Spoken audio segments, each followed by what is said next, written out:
I would like to welcome you all to this Takshashila conversation.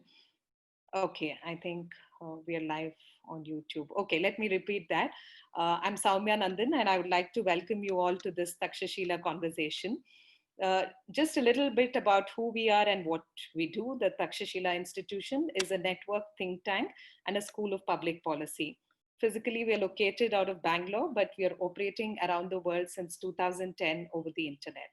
As an independent, non-partisan policy research think tank, we're engaged with India's relationship with the world, transforming how India is governed and exploring the intersection of technology, economics, and politics. So please take a look at our public policy education programs that are tailored specially for people like you, and they're all online and you can take them from anywhere. We're both we run both one semester certificate programs as well as year-long graduate programs in public policy, defense and foreign affairs, technology, and biotech policy. By the way, as admissions are open in case you're interested for the next cohort. To connect with us, stay tuned and subscribe to our newsletters and podcasts. And anybody who's interested in deepening your interests or would like sharp and timely analysis, we would ensure that there is reduction of information overload. And of course, we get to the heart of the matter. Now, over to you, Manoj, for the conversation ahead.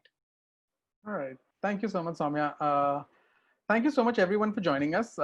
It's my pleasure and my privilege, to welcome Professor Jeffrey Wasserstrom to this conversation. It's very early. It's fairly early where he is, and it's fairly late where we are in India. But there is obviously the fact that there are significant number of people here listening to this conversation tells us that there is interest in India about what we're talking about, which is the future of Hong Kong. And I'm hoping that the people who are joining us, welcome to you all. I'm hoping that you'll engage with us enough and you'll sort of help me in picking Professor Wasserstrom's brain on the different aspects of Hong Kong, the protests and the future of the city. A quick introduction. Professor Wasserstrom is the Chancellor's Professor of History at the University of California in Irvine. He's a specialist in modern Chinese history and has an enduring interest in studying protest movements. If you sort of just a sense of how long he's been doing this, his first book was in 1991, and it was about the student protests in 20th century China. And his last book, which is the one where I was really hooked, was about the Hong Kong protests in 2014, not necessarily 2019, but 2014 onwards. It's called it's called Vigil, Hong Kong on the Brink. It's a wonderful read in terms of if you just want to understand what's been going on in that region for the last decade or so, and a little even actually over that. So it sort of goes back into details, and we'll try and capture a lot of that here today. So Professor Wasserstrom, welcome to this conversation.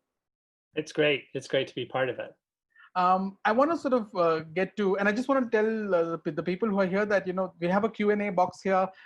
Please, as early as you think of, please feel free to post your questions, and I'll try to sort of set a context for the first sort of 20, 30 minutes at the max with Professor Wasserstrom, and then we'll try and go to questions that you are asking. And that's how we'll sort of get this engagement going. So I want to sort of begin with firstly asking you about your interest in Hong Kong and China. Just a little bit about that. How did you get interested in that place, and particularly then student protests? Why was that sort of the link? So I love telling a little bit of the personal side of this, because in this case, it goes back very far. It goes back to being a kid in the US during the 1960s in a progressive family. And so one thing we did was go to anti-Vietnam War protests.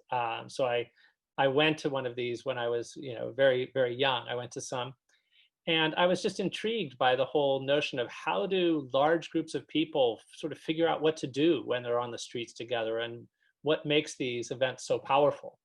And I mean, I put that aside, when I was growing up, but when I went to college and I started getting interested in history, I realized that I was drawn to the study of revolutions and upheavals and protests.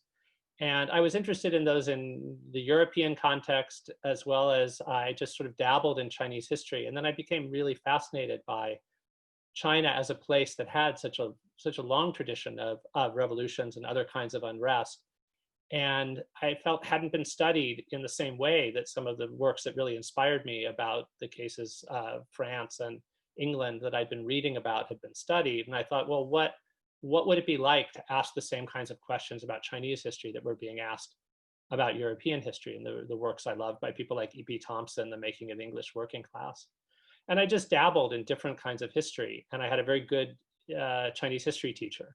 The readings were really engaging. And I had an opportunity to start learning Chinese at the University of California, Santa Cruz, where I was an undergrad in the late 1970s. And it was very early to have an American university teaching Chinese then.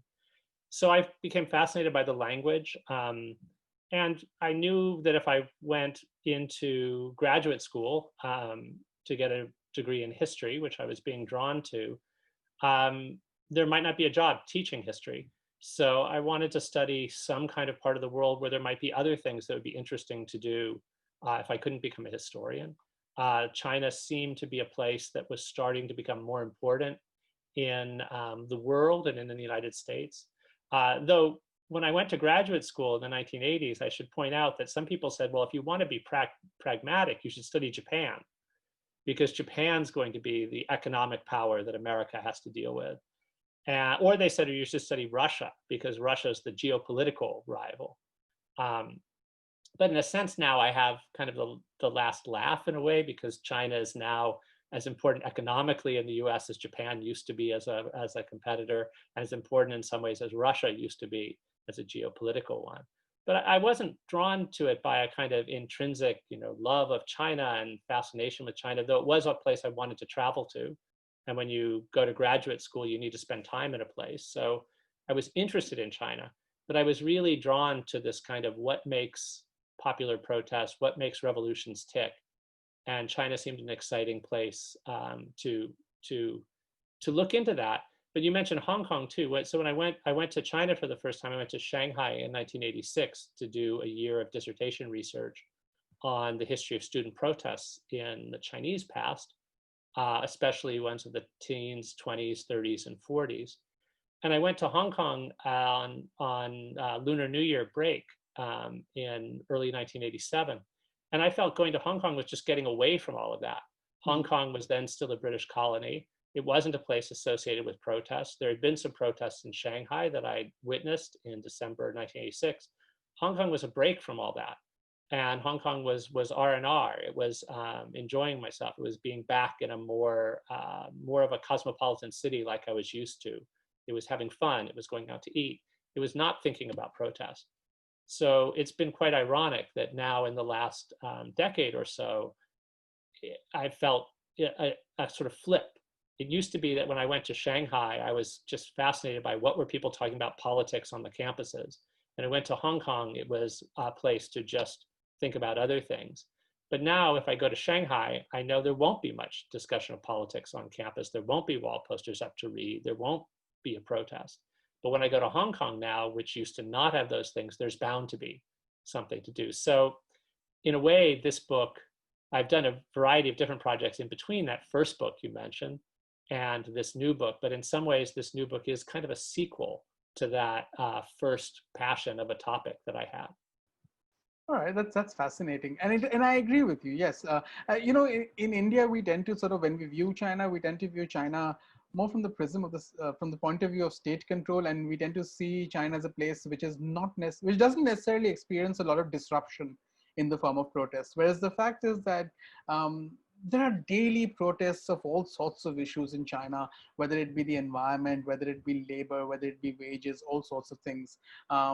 And what's happened in Hong Kong over the last 6 years, if I could say, so starting from 2014 in particular, but if you even go back to that, I want you to sort of take us through, firstly, let's just even go back further from 2014. Let's go back to 1997. The handover happens. Hong Kong comes back to PRC rule, comes back to Chinese rule. I wouldn't say PRC rule because when it was handed over, it wasn't PRC. But what exactly is the formulation that permits Hong Kong this autonomy? What exactly? We hear about the one country, two systems. Could you sort of acquaint us with what the one country, two systems is? What is its formulation? And how does autonomy operate in a system where the PRC is a communist state? So yeah, that's actually, I might go even further and say that it's not even going back to Chinese rule, because Hong Kong never really was a city under Chinese rule. It was a kind of edge of the edge of the Qing Empire, not really a city, and then it became a colony of Great Britain in the Opium War. And actually, going back to 1841, at that point, the British Foreign Secretary was really upset that such a lowly place had been given Britain as the victor's prize, as a beachhead for the empire there, thought it would never amount to much. But then Hong Kong, one of the many themes one of the key themes in the book is that Hong Kong keeps surprising people and makes fools of forecasters. And Hong Kong became, of course, a great city. So parts of Hong Kong were ceded to Britain as a colony. Hong Kong Island was in the 1840s, and then part of Kowloon Peninsula in 1860. But a large part of what's now Hong Kong, what's called the New Territories, was given to the British in 1898 under a 99-year lease. So there was always the idea that in 1997, that lease would run out, and a large part of what Hong Kong is would become part of China. And that large part of Hong Kong that becomes part of China is also where a lot of the food and water that supplies and power that supplies the rest of Hong Kong that lets it thrive was. So there was a way in which in 1997, though, the British could have insisted on keeping Hong Kong Island and part of Kowloon. It wasn't really viable to do that. And there was also a period, obviously, I don't have to say this in, speaking to an Indian audience, there was a time when the British Empire was shrinking, had been shrinking for a long time, not been staying. So 1997 was out there as a time when Hong Kong would become part of China. And the question was, what kind of part of China would it become? In 1984, a deal was worked out by Margaret Thatcher and Deng Xiaoping, as well as others, that Hong Kong would would become part of China. But for 50 years, it would be allowed a high degree of autonomy. It would be able to maintain its distinctive way of life, Hong Kong people would, to sort of ease the transition into going from a British colony to part of a Communist Party run country. And the idea came out then and was refined in something called the Basic Law that became a constitution for the new Hong Kong that was agreed upon 30 years ago in 1990. That something called one country, two systems would take place, that Hong Kong would be part of the country of the People's Republic of China. And so it wouldn't have its own foreign policy, it wouldn't have its own military, but it would have its own system. It would be a separate political or economic system. And the real challenge has been ever since 1997 to figure out, what does the two systems mean? What was clear was that what Beijing wanted, what everybody wanted, was Hong Kong to maintain a different economic system. Hong Kong was valuable to Beijing in part because it was a place that was attractive to international businesses and things like that. And it had a monetary role. And initially, it was an important part of the PRC's economy. That role has diminished somewhat. But one way of thinking it, and a lot of Hong Kong people thought that two systems should mean really running things on your own. Hong Kong people will run Hong Kong was the idea. It would go from being a colony to one which had a top official appointed by London, to have a top official who was a Chinese, ethnic Chinese person selected by the Hong Kongers. But there was always a sense in which Beijing wanted to minimize some of the aspects of Hong Kong that made it different. The free press, the ability to hold protests. There was always a kind of friction between people within Hong Kong who wanted to expand to make it a more democratic place than the very limited democracy it had had under the British, maintain the rule of law that was very strong under British colonialism with independent courts, and wanted to push and become truly democratic, versus Beijing, which had this view of a much more limited difference, where Hong Kong would be economically different, but maybe politically not very different. And I think the protests we've seen in the last couple of decades have been between efforts by Beijing and its proxy officials in Hong Kong to try to minimize the difference between Hong Kong and the mainland, and people in Hong Kong trying to push back about that. And it's an amazing experiment to have a country, to have a city within a Communist Party run country that's governed differently or run differently and has different freedoms. But I think it's important to realize that Chinese Communist Party has always been quite experimental, and it's tinkered with kind of views of this. When Tibet first became part of the PRC in 1950, 1951, there was something a bit like one country, two systems offered to Tibet under the 17-point agreement. There was the idea that Tibet would be able to be a fairly autonomous place that was part of the country, and it would be able to maintain its distinctive features of life, in that case thought about largely religious. But then over the 1950s, initially it actually seemed maybe that it could work that way, and the Dalai Lama even thought it was possible that Tibet could function somehow within this. But over time, Beijing became tighter in its controls, the people became less happy with this and lashed out, and you ended up with the really tragic events of the late 1950s. And in some ways, I think what we're seeing with Hong Kong is a replay, with differences, of course, because history doesn't repeat itself, but something of that same kind of tragic pattern of the ability to be different being squeezed out. No, that's fascinating, because I remember reading that in the 80s, when China and Britain were negotiating the 84 Accord, there was a point of time where Deng Xiaoping sort of thought of, I can pitch one country, two systems as a model for sort of conflict management internationally to other people also. And that was one of the sort of things that they were pitching. So that's interesting. I wanted to sort of come to now sort of more frequently, because we've seen protests in Hong Kong. So 1997 was the handover. In 2002, we saw protests with regard to the anti-subversion law, which is essentially coming back in some ways right now. And subsequently, we've seen periodic protests, but 2014 was sort of a watershed in this sense, the umbrella movement. And since then also, apart from sort of just in terms of the political culture of Hong Kong, how that's been changing, in terms of the actions of Beijing, where there have been abductions of booksellers, there's been a significant shift in how China has sort of imposed itself on Hong Kong. So I wanted to sort of talk, and I remember reading in your book that you've spoken also about, this is not just in terms of these institutions and norms where this change is taking place, but it's also there physically in terms of infrastructure and connectivity. Could you sort of talk to us about that as to how that's happening? Yeah, I mean, so going back, so in 2003, there were the first really massive protests in Hong Kong since the handover. And this was about the subversion law. So in the basic law, Article 23 says the Hong Kong government will come up with a law about sedition. But it was left vague. Initially, it wasn't clear what that was. And in 2003, the Hong Kong government came up with a sedition law, which was widely disliked. And there were massive protests. And that kind of shook the idea. Until then, there'd been an idea that Hong Kong's political culture was not that oriented toward protests. And the idea was people only cared about making money and were relatively apolitical. They liked to eat well, they liked to live well, but they didn't really care about politics. 2003 just totally shook that idea. And the government backed down. The Hong Kong government retracted that sedition law. 2012, I mean, there were protests in between, but another important moment was 2012. And at this point, the government tried to bring in this new form of patriotic education into the schools. This was another effort to kind of minimize the difference between Hong Kong and other places. In Hong Kong schools, you can teach about Tiananmen, about the June 4th massacre. You can't on the mainland.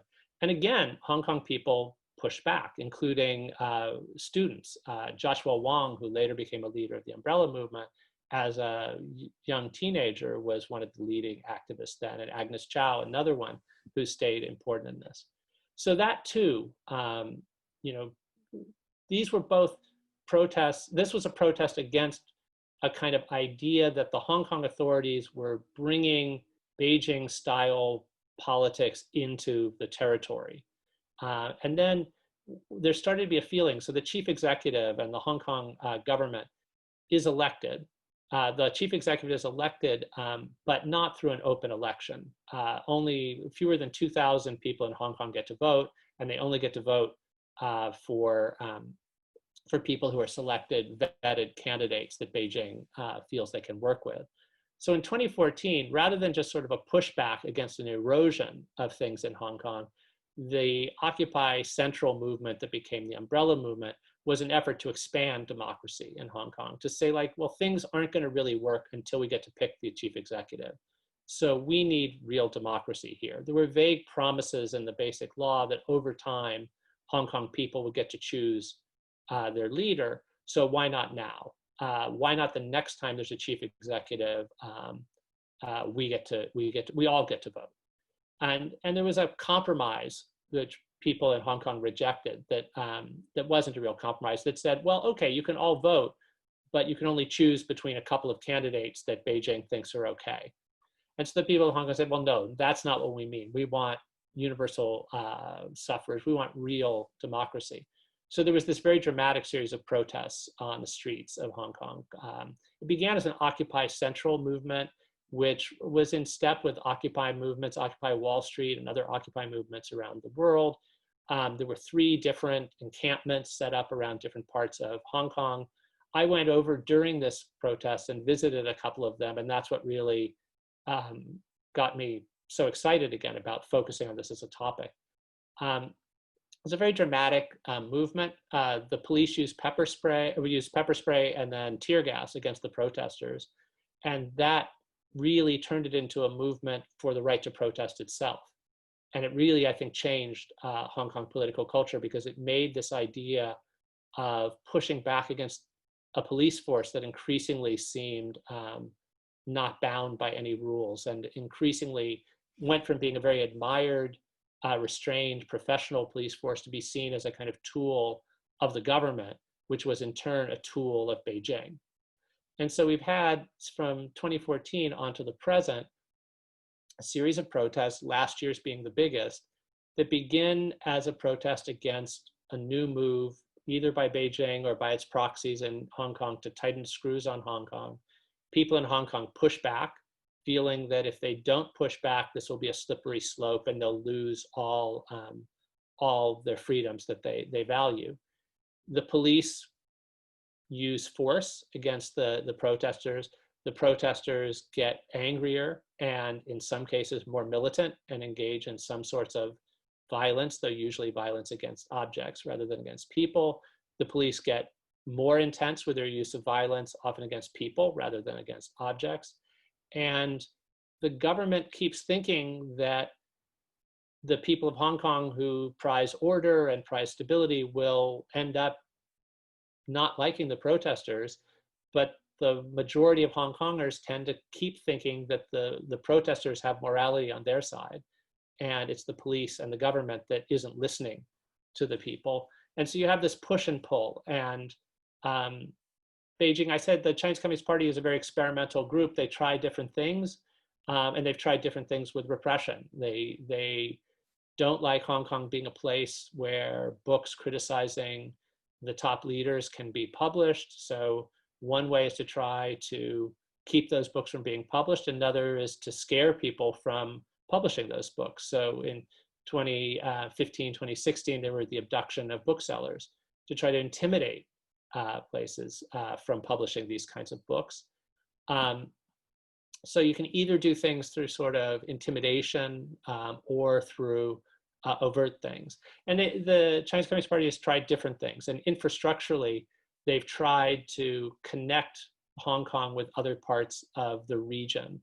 The more and more connected they think these places can be, the less politically different they'll be. And they've promoted this idea of a greater Bay Area, which would include Hong Kong, Macau, which has a one country, 2 systems framework as well, but is more under Beijing's thumb. And then Shenzhen, a big city across the border on the mainland, to knit these together into a single region where the real difference between parts of it would be with economic function and types of industries, but not political ones. And one key infrastructural move, which led to some protests, but not as many now as perhaps should have been, led to some international attention, but not as much as there should have been, was the opening of a high-speed rail station in West Kowloon that brought people from the mainland into Hong Kong or vice versa. But the security within that, the laws enforced within the station, were largely mainland laws and were mainland security. So it was kind of like a beachhead for the Beijing style of control within Hong Kong. And now what we've seen most recently, just jumping up to the present, is Beijing has gotten frustrated by the Hong Kong authorities not being able to introduce a sedition law on their own. And they've said, we're just going to do it. So this violates directly the idea of Article 23, that this is up to the Hong Kong government to do. Beijing's not even consulting directly with its proxies in Hong Kong about this. And the idea is this will mean, so last year there was an extradition bill that led to these big protests. That would have allowed there to be, that was proposed by the Hong Kong government. The people rejected it, the people marched, and eventually the chief executive pulled it back. Now the national security law that Beijing has introduced would allow people to be extradited basically across the border to the mainland if they violate this ill-defined law. There won't be judicial independence. We don't have all the details of it, but basically what it will mean is that in legal terms and free speech terms, a lot of the mainland style of controls will come into Hong Kong on a kind of larger scale version of that rail station that had one part that was controlled by mainland laws. Now, even though contractual laws, lots of laws will still be the same within Hong Kong, very key things of what is seen as sedition will be defined by the mainland. And the mainland the government has shown on the mainland that all kinds of things, even very mild criticism of the state, can be defined as sedition and lead to a long prison term. So this really is, from my point of view, a death blow to a meaningful one country, two systems. All that will be left of the two systems will be economic things, not any form of political, free speech, free assembly things. All right. I have two more questions before I want to go to the audience. So folks, if you have any questions, please start posting them. The first question that I had is that we've spoken largely about the sort of political autonomy, judicial autonomy, these sorts of issues. Is there also something more fundamental within Hong Kong society with regard to the mainland, which is about identity, language, those sorts of things? Are those also fissures that are deep enough to cause this rift, or is it essentially about way of life in terms of how our politics is structured and how our judiciary is structured and how our economy runs and sort of the system of rule of law? Is there something more fundamental than that? I think it is fundamental, and it's one of the hard things to kind of talk about in a broader setting to convey what it means, because I think, to a lot of the rest of the world, they look at if we look at it, say from the U.S., you look at it through this kind of ethnic prism, and you say, well, the people of Hong Kong, the majority of the people, vast majority of the people, are ethnically Chinese. They trace their descent back to the mainland and things like that. So aren't they all just, aren't we talking about really a Chinese population within China? But I think and don't they speak Chinese? Some people might think, well, Cantonese is a radically different language than Putonghua, the version of Chinese that the Chinese Communist Party has made standardized, which is more based on northern dialects, northern ways of speaking. So there's an intense difference of across much of southern China, across much of China. There's a sense of linguistic difference that's really dramatic. In Hong Kong also, English as well as Cantonese have been lingua franca. So it's very common within, say, Hong Kong households for people to be able to speak Cantonese as their main language, but at least know a fair amount of English, which is kind of, it's a long-standing tradition of differences that have to do with all kinds of cultural values. Foods are very different in different parts of China. So all regional identities and local identities are strong in many different parts of China. And the Chinese Communist Party has made it a major project to try to impose one version of Chineseness across the country, again, to push back against these kinds of regional forms of identity. And this is an ongoing pattern. Hong Kong people they like to quote Chairman Mao early in his life, said that Hunan, the province he was from, should free itself from oppression by China, because it was a kind of idea, lots of people have had this idea that what they really love is the locale, and they may be part of a larger entity that has some term, but they are fiercely attached to this local identity. In Hong Kong, the added things by that was a long period when political life was so different and cultural life was so different, connection to the outside world was so different in Hong Kong, that has a sense of Hong Kongers often thought of themselves as just more connected to global flows and to regional flows than the mainland was when it was cut off, and so had a lot of pride in that. And then since the handover, there have been growing tensions between the mainland and mainlanders and Hong Kongers that sometimes that really harden these senses of difference. Though there are some people who are caught in between with this, people in southern China who maybe speak Cantonese, love certain things about southern Chinese culture, but feel patriotic toward the country they're part of that's had such a rise. So sometimes feel ambivalent toward the protests in Hong Kong. They're attracted by one part of it and put off by another. So, and the moves of the last few years have just hardened, in a sense, this sense of a distinctive identity. And I mean, it's hard to think about what it is, but I think a lot of this has to do with the Xi Jinping, under Xi Jinping, and but under earlier ones too. There was a sense of imposing a more and more rigid idea of what it means to be Chinese, which is they've tried to impose across the diaspora too, that sort of Beijing's definition of Chineseness. And so when Hong Kongers say, even some of them will say, don't think of us as Chinese, what in a sense they're doing is rejecting that particular version of Chineseness. They still might say that their favorite popular novels are The Journey to the West, a popular Chinese tradition. They're not rejecting everything about Chinese culture. They're rejecting this politically defined part of Chineseness. I've used the metaphor sometimes in the US to try to explain this, that it's possible to say in English that you're Jewish but anti-Zionist, or that you're Jewish and you have no love for the state of Israel. Under Xi Jinping in particular, Beijing has tried to make it so that the notion of Chineseness and the notion of loyalty to Beijing or accepting the People's Republic of China as this entity to be proud in are somehow the same thing. So we need to, in some ways, what we're doing is the language sometimes when people in Hong Kong say, they're saying they reject everything about the CCP, about the Chinese Communist Party. But the only way to kind of articulate that sometimes is to say, don't think of me as Chinese. And something similar has happened in Taiwan or related. Yeah. I'm going to get to that because there's a linked question which I want to take before I get back to what I wanted to ask. Narayan Karan asks, why is this concept of uniformity and homogeneity defined as it is from the party elite right now? Why is that something that sort of the CCP pushes, and why is it so scared of diversity? I mean, diversity can also be managed and controlled. What is the need to cultivate the sense of homogeneity, given the fact that, you know, they also like to talk about the Communist Party likes to talk about the fact that we have so many 55 ethnic national minorities and so on and so forth. So why is diversity such a challenge for them? Because that seems to be one of the issues.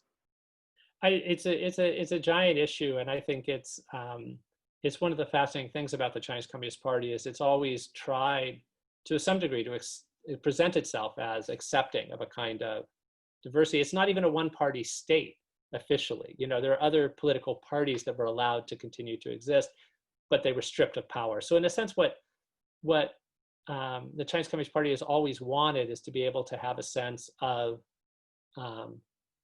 diversity, but completely, but an ability to keep things in line. And I mean, in a way, I would say that this is an issue that a lot of countries deal with. But what happens is, what we see in many places is during a period of wartime, that respect for diversity or willingness to have any kind of challenging of the main line disappears. And we see this in Western liberal democracies during times of war, that disappears. In some ways, the CCP in the last years has gone into this almost kind of permanent wartime mindset, not necessarily with actual wars, but a sense of presenting the world as this dangerous place that's intent upon keeping China down. So what China needs right now is this all on the same page kind of approach. And any place where there are people that are pushing back against that needs to be seen as something that's endangering the whole project. So, I mean, in some ways, it's a combination of, other people have talked about this too, of a sort of arrogance mixed with insecurity. It's sort of pride in China's rise and this notion that there's a coalition out there that's trying to keep China down by all means. So we need this kind of super push to stay on one page against that. So I think what we see, even though China's not at war, I mean, there are the clashes on the border with India, and there is the military buildup on this in the South China Sea.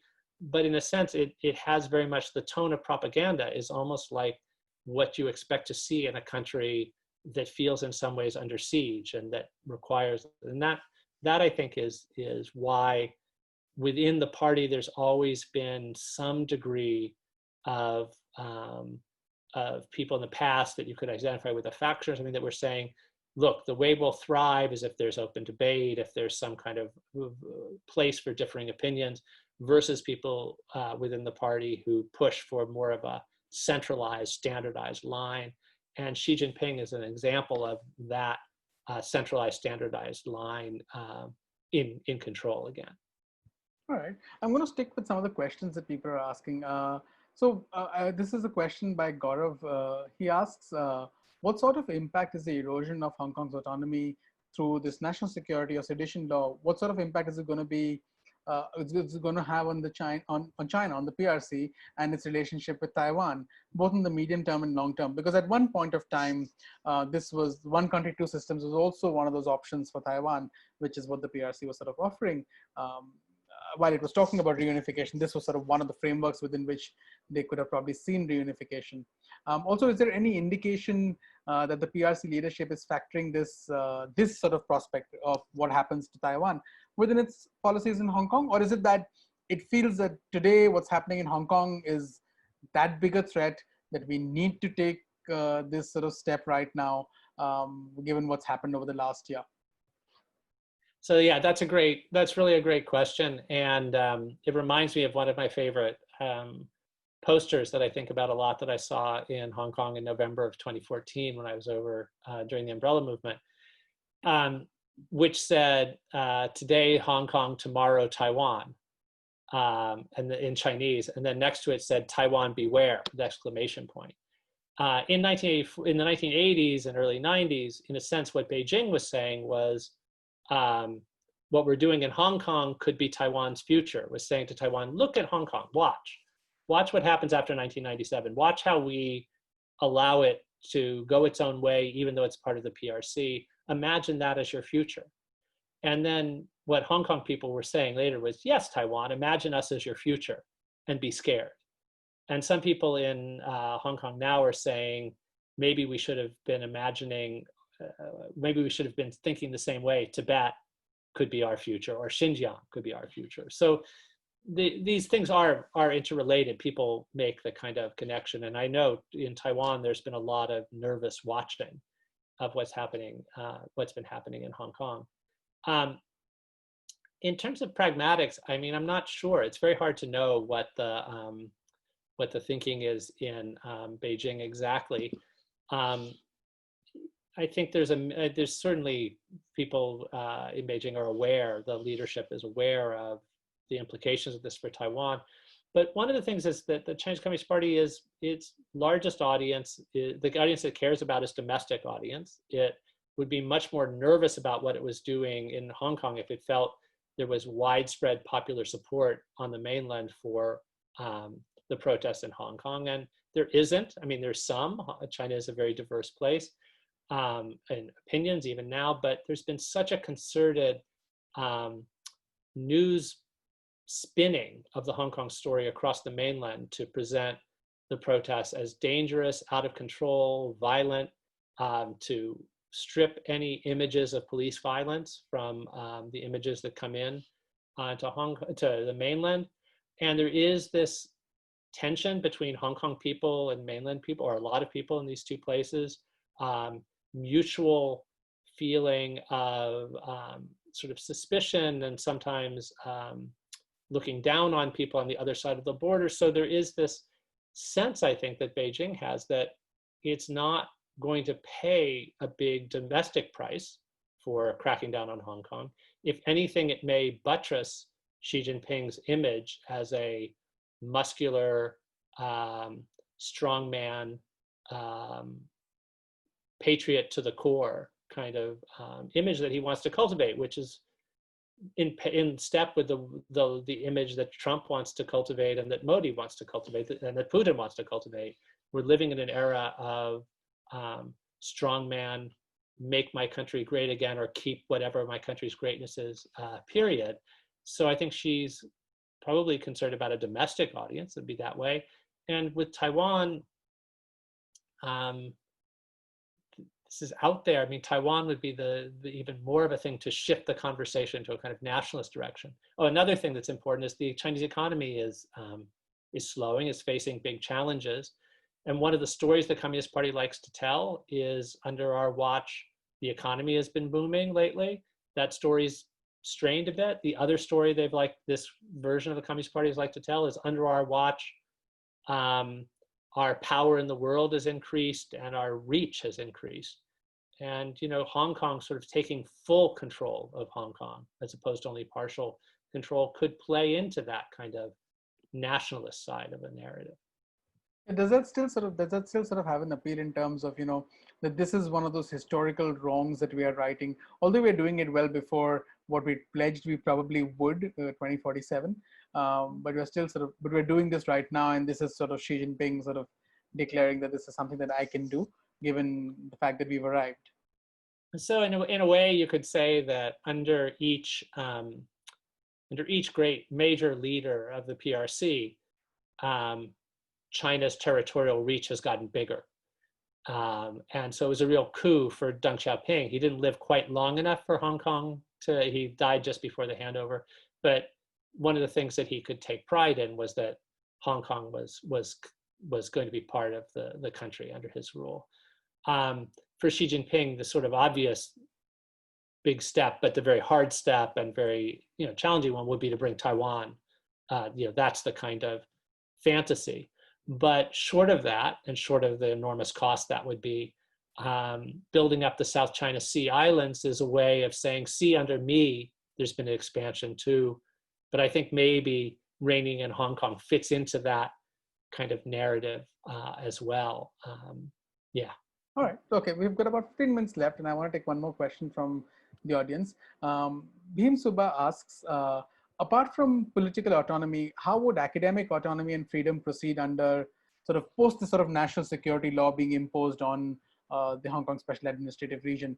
I mean, we're still awaiting more details. We've got some rough details of this law, but just a sense of how would academic autonomy change? Because Hong Kong is a center for, say, not just human rights organizations in the region, but also leading universities, research, and there's lots of free thought in Hong Kong. How does that change? Yeah, I think it's very worrisome, and it's very right now already. I think a lot of people are worried. It will have I think a devastating effect on universities. And I think here we need to put something in a kind of larger context, which has one of the things that's disturbed me for a few years is that the situation in mainland academic institutions has been deteriorating quite rapidly in the humanities and social sciences. There have been stripping of critical intellectuals of the space that they used to have. And there have been some high-profile cases, the Xu Zhongrun being a good example. So what's happened in the last few years, from my point of view, is the parts of the academy that I focus on, the situation in the mainland has been deteriorating quite dramatically after a period of gradual opening. And yet, in the global rankings of universities, top universities in the world, which is one of the kinds of things that Beijing wants to have, some of the best universities in the world, Tsinghua and Beida, two of the places where critical intellectuals have been persecuted, have risen steadily in these global rankings. I used to think that Hong Kong, one thing that would protect a degree of autonomy for Hong Kong is that Beijing would want to be able to brag about having some of the world's top universities as part of the PRC. And their only chance for having those were places like Hong Kong University and Chinese University of Hong Kong. In a way, the value of those sort of bragging rights has been deteriorating because the global academic system of rankings and things like that has been willing to accept that places like Beida and Tsinghua, because they have state-of-the-art labs and state-of-the-art collaborations with institutions around the world, can be considered top institutions even as free thought and critical inquiry is clamped down on that way. So I think this is an example of, the idea used to be Hong Kong would be protected because you don't want to kill the goose that lays the golden egg. One of the golden eggs was universities that were world-class that the mainland didn't have. But now people are accepting the mainland ones, those. So it's chilling. And I think one of the things is the rules on sedition will be vague. And what that does is it leads to you asking questions of yourself. Will doing something get me in trouble?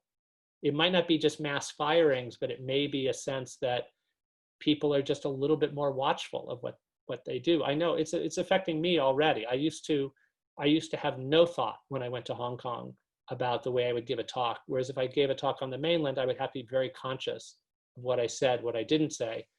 Not just maybe it would get me in trouble, but maybe it would get the colleague who invited me in trouble.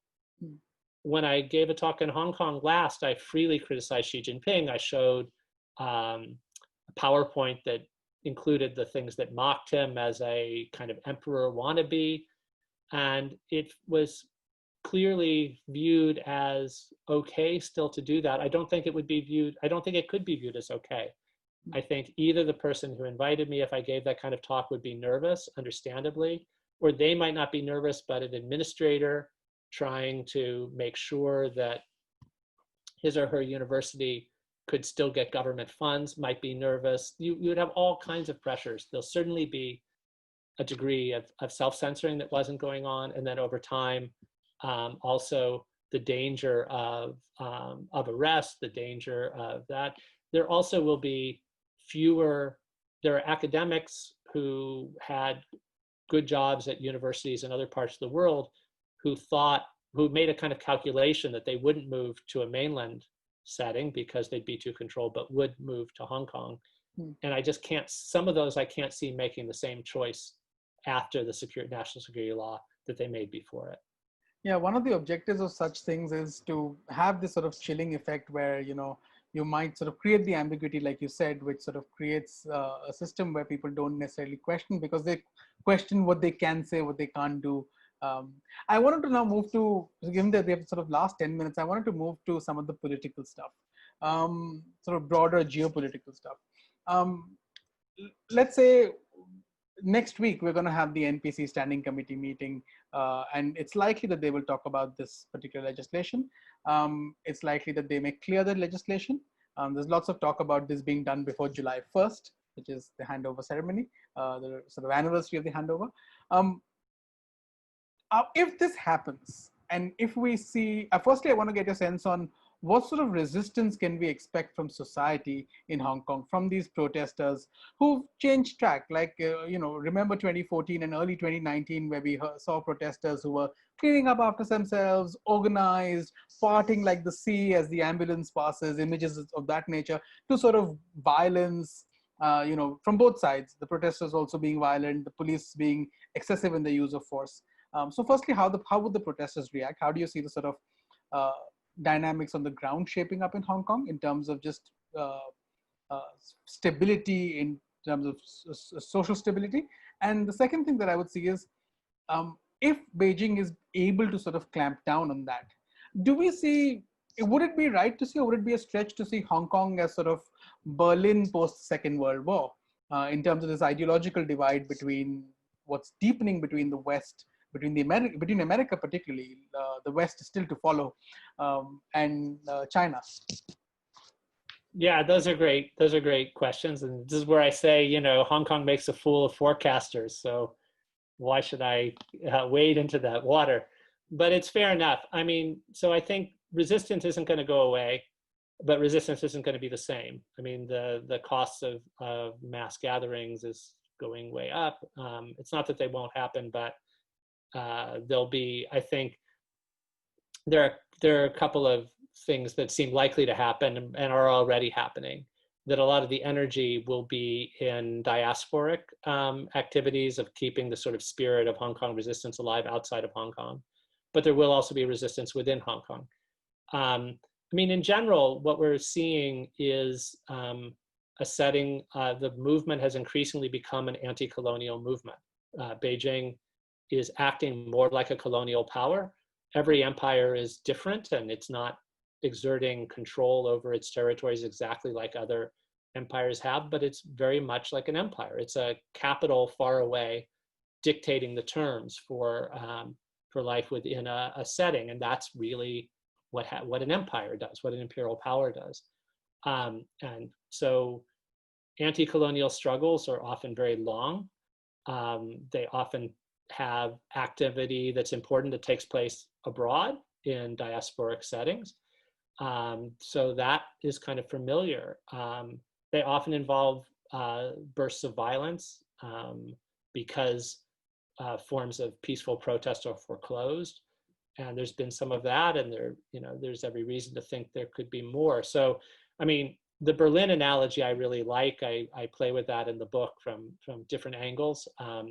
I play with it partly thinking of Hong Kong's position being, in some ways, I think not even so much that it used to be a bit like West Berlin, an outpost of the West perched by a Communist Party state.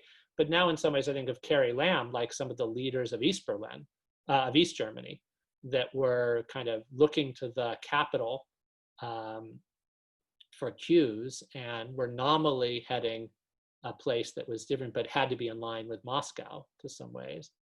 And eventually it changed, but East Germany changed in part because Moscow changed. It had opened up the space for that. But the thing that some people in Hong Kong are talking about, who are very concerned about this, they're talking not about Berlin, they're talking about Belfast. Just a long, protracted sense of trying to resist what's seen as an occupying force. And that's very chilling. That's very disturbing. I mean, that wasn't a kind of parallel that you ever expected to hear about Hong Kong, not that long ago. So I think it's very, very worrying. And I think it would be good to have the world, paying attention to this. And in some ways, what the Chinese Communist Party has taken advantage of is two things right now in moving this way. The world is so distracted and dealing with so many of its own problems due to the pandemic, due to dysfunctions within our own systems. And so that provides a window when there will be less of a kind of unified response that there might have been, if Beijing had done this in 2004, say after the Hong Kong government failed to bring in the national security law, you would not have had world leaders going to Beijing for the 2008 Olympics. You would have had people saying, look, they would have been clamoring for the IOC to change what it was doing. There would be costs in that kind of, that's one thing you can point to. There would be international companies that wouldn't want to be dealing with the PRC and would feel that it was still an option to not deal with them. So now they're taking advantage of China having more clout in the world and the world being very distracted. Another thing they're taking advantage of, which is subtler, is the obsession that some commentators have had with wondering if there'll be a Tiananmen result in Hong Kong. Will there be tanks on the street? Which in some ways makes people think, well, anything less than tanks on the streets isn't as bad as it could have been, which is really the wrong way to think about it. And that's why I think an analogy like Eastern European countries in the Soviet bloc is kind of more valuable, that there were times in the Cold War when Moscow had tanks into the streets and you had the kind of repression from outside that you saw with Hungary in 1956 and Prague in 1968. But there were also times when you just had martial law and lots of arrests and something quite different. And so, Beijing, it's moving into a very dark mode. A lot of the repression, though, or maybe all of it, will be carried out by Hong Kong own police force, and maybe there won't be enormous numbers of trials, but there'll be enough to send this chilling effect. So I think actually we need to get beyond this second Tiananmen vision. There are other ways that very, very dark developments can happen without it being creating the kind of iconic photographs like the Tank Man and things like that. Yeah, I mean, it's interesting that you mentioned, the 2004 as a time period and 2008, the Olympics as a time period, given that we're a couple of years away from another Olympics in Beijing, and it seems like it's unlikely that there are going to be any costs imposed. Let's see how that develops over the next couple of months. I want to end with one final question, and so we've just got about 2.5, 3 minutes in hand. And this is a slightly optimistic note. We've not been very optimistic so far. It talks about, is there any way in which you can arrive at some sort of a negotiation between the leadership in Beijing and Hong Kong and the people of Hong Kong, because it's not really anymore the leadership in Hong Kong that you're negotiating with, to sort of come to sort of some understanding where you can have some concessions from the Chinese government and you don't go down this road, which seems like quite a destructive road for Hong Kong's future? So the only thing that I find when I look for optimism, I mean, there's a very inspiring side to the Hong Kong story, which is just how creative and determined Hong Kong's people have been. And so, there's a kind of optimism there. It's saying that, that there is this, this tremendously resilient spirit and creativity. And so even though many things about Hong Kong will die, I don't think that will die. But the only other thing about optimism, I really have trouble finding a way to specifically think about a way forward. But I think it's important to remember how often we haven't been able to see ways forward in the past. That, again, this Eastern European thing, I read Adam Michnik's letters from prison, one of the Solidarity leaders. He wrote these very inspiring ones about why he was willing to stay in Poland in prison rather than being allowed to leave Poland and regain his freedom, because he just loved the place so much. And I think a lot of Hong Kongers feel that way as well. But I was reading a review of the book in the mid-'80s, and it was just saying that Eastern Europe had been under Communist Party rule, largely by Moscow, for 40 years. And just imagine when 50 years anniversary passes, it will still be in that kind of condition. And of course, all these things that nobody was really seeing changing on the horizon in the mid-'80s changed. The world changed. The leadership in Moscow changed. I don't see any signs of this. I don't see any signs of Xi Jinping, of a move back toward a more liberalizing trend in Beijing. But you just should never count out the ability of history to surprise us. It's surprising us in very distressing ways recently, but in the past, there have been moments when it surprised us because of other things we couldn't see coming in a more positive vein. Absolutely. Let's hope for something like that, although I don't think hope is a good policy. Thank you so much, Professor Wasserstrom, and thank you so much, everyone, for joining us, and thank you so much for all your questions. We've run out of time. But yeah, this is an issue which we need to keep an eye on, because it's going to continue to evolve. And in the near future, just like I said, next week is the meeting of the NPCSC, and we hope that Hong Kong can retain its distinctive characteristics, and at least hope sort of more power to the people of Hong Kong. Thanks so much for having me on. It's been a real pleasure to be able to do this. Thank you, and have a good day, Professor. Thank you.